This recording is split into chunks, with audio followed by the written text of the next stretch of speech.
Hello, it's time for a Homestead Garden Tour. I'm Zorab and this is Byther Farm.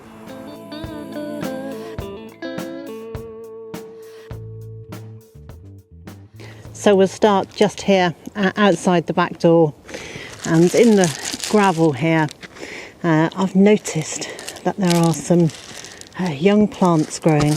Now, all around here there are pots of herbs and flowers, and just here is some silver mint and some more just here.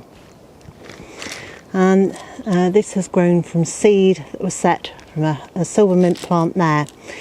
This silver mint I hadn't heard of until a year or two ago, and we bought this, popped it in a pot outside the back door, and it's grown away, and last year it flowered and set seed.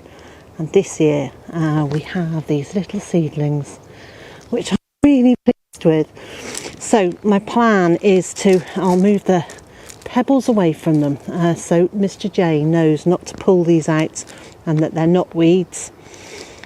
And then I'm going to lift these with as much root as I can get and pot them up and grow them on. Like any other mint, this will romp away and escape its allotted space if it's allowed to, so growing it in pots is ideal.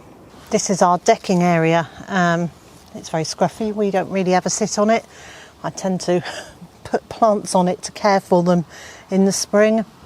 But down here in the gravel here I have noticed some sort of clematis growing, and it's grown up through this piece of wood, which is not terribly helpful. I might have to break it off. There we go. Oh, and it's formed some new roots. So effectively, I've got two plants. It has grown another piece of root there, but it's a clematis of some sort. And until it flowers, I won't know whether this is a cultivated clematis, which it could be, because over in the far corner over there, I've got a clematis Nelly Moser, or whether this could be old man's beard, so a native clematis which just has fairly nondescript flowers on it. I actually really like it anyway, and it has fluffy seed heads which I think are very attractive. So I am going to cut this plant off here and pot up the top piece that's got a root on it. And I'm also going to lift this that's in the gravel. So I've got two plants, two potential plants there. This is very exciting. I didn't realise that was had started putting out roots under this piece of wood. That's really exciting. So I have two plants now. I've either got two old man's beard, the wild clematis, or I've got two new Nelly Moser plants. Yes.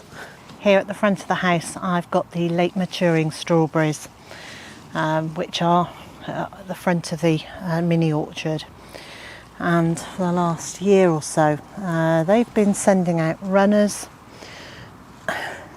which are then planting themselves into the gravel. Now these luckily come out very, very easily with quite a nice root system on them. And these can be planted back into the soil, into pots to grow on, or into another part of the food forest. And also out here in the gravel at the front, I've just found another clematis. So I've lifted that one up and potted it with some peat-free general purpose potting compost. It needs to get a drink because it's quite a warm day. There's another one to add to my collection of unknown clematis. It'll be really interesting next year to find out what this is. Last year in this flower bed I had an absolutely enormous everlasting sweet pea, perennial sweet pea, and it grew all the way out here, flopped over the floor, and I've moved it this year. But what it did do was seed itself right across the floor. So I've actually already lifted a whole load from here and potted them up a little while ago, but I can see there's some more here, and there's one here, and here, and here. There's still quite a few of them. I can still see some more that are just germinating. So I've still got some more of those to lift up, and I'm giving these to friends and sharing the love with the garden. And also from that bed there have been some self-seeded Alchemilla mollis, which I really like for using in flower arranging, and also some perennial geraniums. I think there's a white one, and Phaeum, which is the very small flowered, very dark purple one. And I can also see over here it could be a daylily.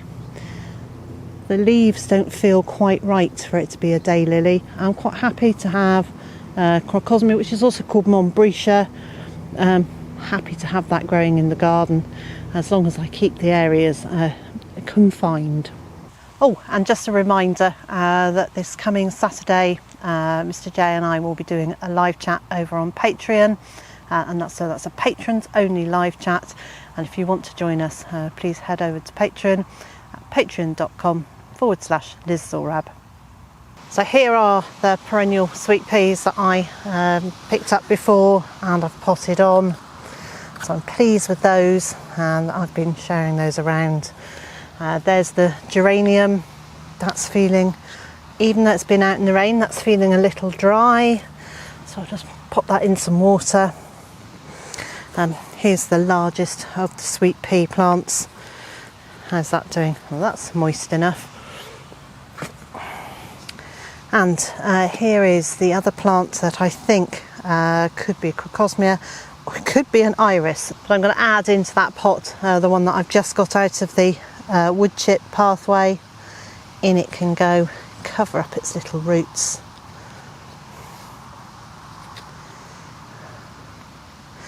They look to me like they are the same plant, so we shall find out next year. And then the other thing I've got here, which I've pulled out of one of the vegetable beds, is an elderberry. And I know it's not ground elder because at the moment, touch wood, at the moment we don't have any ground elder on site here. I'm sure that will come, but right now that's a very nice little elderberry tree. The newer leaves are just starting to get a bit darker, so it's beginning to get some of the nutrients from the compost. There's a storm brewing, so you may hear the thunder in the background. At the front here, this is the Alchemilla mollis that I was talking about, and indeed here is one of the silver mint, which I found in the food forest. So the seeds from that had travelled quite a long way. This is the cottage border, named because so many of the plants here came from my parents' cottage, and a lot of those have now self-sown into the path. So here and here are cosmos that were in here last year and have now grown. There's several calendula. This cosmos is almost fully grown now. It's got a flower bud, so it would be interesting to see what colour that is. I think, looking at the base of the stem, it's either white or very pale pink. The very deep dark pink cosmos that we have seem to have a much more red tinge to their stems. What I was hoping to see here, and maybe there's one or two, are some baby chives. So here are the chive seeds. I'm very happy for them to just seed themselves on the ground here. And looking at these little flower heads, most of those seeds are now gone. So I'm assuming they've gone onto the wood chips here, and will give us new clumps of chives naturalising in the wood chips. This is one of the polyculture vegetable beds, and I've just harvested some onions and shallots and beetroot out of here. And I've put in some beans and lettuce over that side. I've sown carrot seeds, broad sown them all across this area, but I've left in this plant and this plant because these are self-sown antirrhinums, so they're little snapdragons. I expect the flowers to be yellow because that's what we've had most of in the garden. There have been a couple of pinky plants, but it's the yellow ones that seem to have seeded themselves everywhere. Very happy to have them here. They will grow as perennials quite nicely in this garden. So I'm going to let them get a little bit bigger, and then as autumn arrives I'll lift these two and I'll move them to a flower bed. This year for the first time I've noticed lemon balm springing up all over the garden. I'm really pleased because I like lemon balm, but there's a limit to the number of plants I want. So I am just beginning to think that possibly these are now becoming a bit of a weed, as in a plant in the wrong place, or in the lemon balm's case, because it's been so prolific in its self-seeding habits, it's becoming a nuisance. So I will pot all of these up. I will offer them to local residents, and then after that I think sadly it will be a case of them ending up in the compost bin. Still smell lovely though. Yum. This raised bed is supposed to be for growing vegetables. It is now absolutely full of the blue borage, and wow, we've got a pink one here. That's incredible. I don't know whether that's been bleached by the sun or the rain. It has got some slightly purpley blue markings on it. That's beautiful. I'll come and check in a few days' time and see if the other flowers on this branch are also pink, because if they are, it might be worth me trying to save some of these seeds. I also have quite a lot of white borage. I'm quite a fan of white flowers. I think they're lovely. So this white borage again is another one I got from Giacomo Vickers Herb Farm. You can buy the seeds, and it's just grown really well, and then it has self-sown kind of everywhere. I have a sea of white borage. I'm very happy about it. The bees love it, but probably by next year I'll need to thin it out and keep it under control. This is the pathway beneath the arch in the patron's garden, and here I've got some mallow. It's growing up there in the raised beds, and it's seeded down here. I can see about half a dozen here.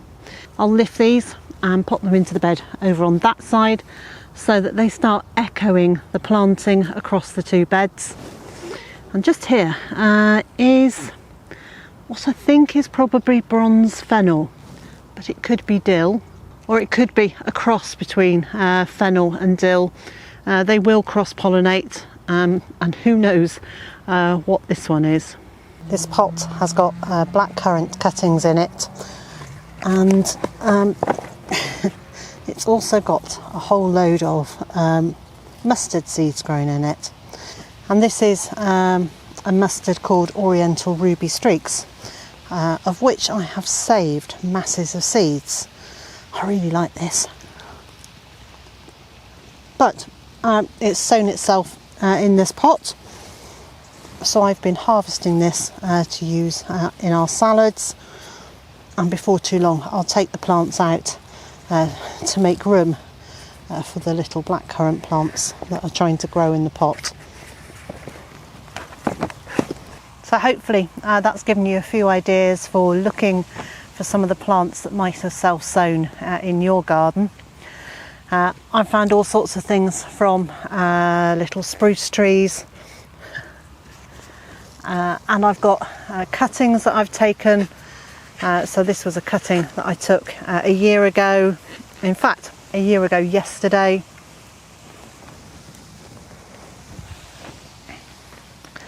Here's a rose that came from my friend Jane. So there are cuttings and there are seedlings all over the garden growing on that I can either then give to people or swap with people or plant here in the food forest. And so wherever you are in the world and whatever you've got planned for today, I hope it's a good one, and I also hope you'll join me again next time.